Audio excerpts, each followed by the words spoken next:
नमस्कार मंडळी. तर खूप साऱ्या पैठणींचे ब्लाऊज आता अशाच प्रकारे निघलेले आहे, ज्यांचं की फ्रंट आणि बॅक आपल्याला ऑलरेडी दिलेला असतो आणि बाहीचं कटिंगसुद्धा ऑलरेडी दिलेलं असतं. तर अशा वेळेस आपण खूप जास्त कन्फ्यूज होतो कधी कधी मोठं माप आल्यानंतर. आता हे जे माप होतं ते होतं 38 चेस्ट असलेलं. आता त्यामध्ये मी कशा प्रकारे बसवलं आहे याबद्दल जर तुम्हाला मोठा व्हिडिओ पाहिजे असेल तर नक्की मला कमेंट करून कळवा. यावरती मी डिटेल व्हिडिओ घेऊन येईल.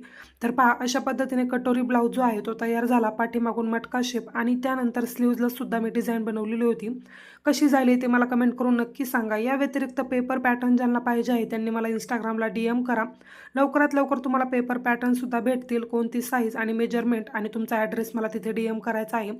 तर अशा प्रकारे पहा, ब्लाऊजसुद्धा स्टिच करून झालेला आहे. त्यानंतर फिनिशिंगचं जर विचाराल तर फिनिशिंग एकदमच छान येते, कारण की पैठणीच्या ब्लाऊजचं जे काही फॅब्रिक असतं ते एकदम छान असतं.